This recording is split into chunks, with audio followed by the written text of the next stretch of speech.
আমার সাথে ওনার রাজনৈতিক কোনো আলাপ হয় নাই। সৌজন্য সাক্ষাতে যা কুশলতি বিনিময় এটা হয়েছে। আবারও রাজনৈতিক আলোচনায় চট্টগ্রাম সিটি কর্পোরেশনের সাবেক মেয়র মঞ্জুর আলম। আসন্ন সিটি কর্পোরেশন নির্বাচনে তিনি মেয়র পদে প্রার্থী হতে পারেন এমন গুঞ্জন চট্টগ্রামের মাঠে ঘাটে।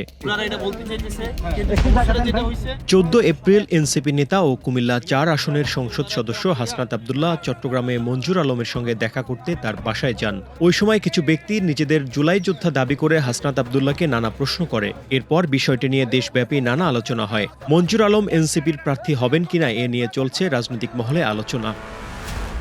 বর্তমান mayor Shahadat Hossain Chittagong city corporation নির্বাচনে আবারও অংশ নেবেন বলে শোনা যাচ্ছে, যদিও বিএনপি থেকে এখন পর্যন্ত কোনো প্রার্থীর নাম ঘোষণা করা হয়নি। অন্যদিকে আওয়ামী লীগের কার্যক্রম নিষিদ্ধ থাকায় দলটির কেউ স্বতন্ত্র প্রার্থী না হলে জামায়াত ইসলামী বা এনসিপির প্রার্থী হতে পারেন তার প্রধান প্রতিদ্বন্দ্বী।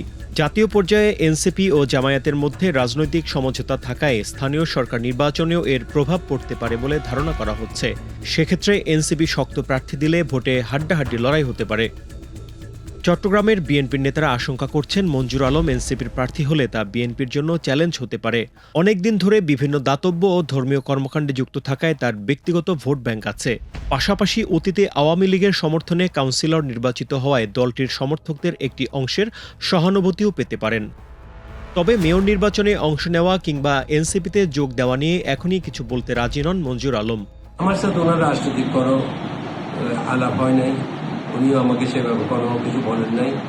সৌজন্য সাক্ষাতে যা কুশলতি বিনিময় এটা হয়েছে, এবং ইলেকশন নিয়ে একটা প্রোটোকল যেটা চলছে, এটা আমার সাথে ইলেকশন নিয়ে ওনার সাথে কোনো কথা হয়নি।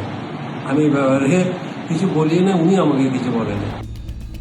মঞ্জুর আলম এনসিপিতে যোগ দিচ্ছেন কিনা এ বিষয়ে এনসিপির চট্টগ্রাম মহানগরের মিডিয়া সেলের প্রধান রিদওয়ানুল হৃদয় বলেন, এমন কোনো সুনির্দিষ্ট তথ্য এখনও নেই। স্থানীয় নির্বাচনে জোট থাকবে কিনা সে বিষয়েও কেন্দ্রীয়ভাবে কোনো সিদ্ধান্ত জানানো হয়নি। মঞ্জুর আলমের রাজনৈতিক পথ চলা দীর্ঘদিনের। তার বাবা আব্দুল হাকিম ছিলেন পাহাড়তলী ওয়ার্ড আওয়ামী লীগের সভাপতি। 2010 সালে সবাইকে চমকে দিয়ে বিএনপির সমর্থন নিয়ে মেয়র নির্বাচন করেন মঞ্জুর আলম। ওই নির্বাচনে প্রায় 1 লাখ ভোটের ব্যবধানে আওয়ামী লীগের প্রার্থী মহিউদ্দিন চৌধুরীকে পরাজিত করে চট্টগ্রাম সিটি কর্পোরেশনের মেয়র নির্বাচিত হন। এরপর তিনি বিএনপি চেয়ারপারসনের উপদেষ্টার দায়িত্ব পান। তবে 2015 সালের সিটি কর্পোরেশন নির্বাচনে পরাজয়ের পর তিনি রাজনীতি ছাড়ার ঘোষণা দেন।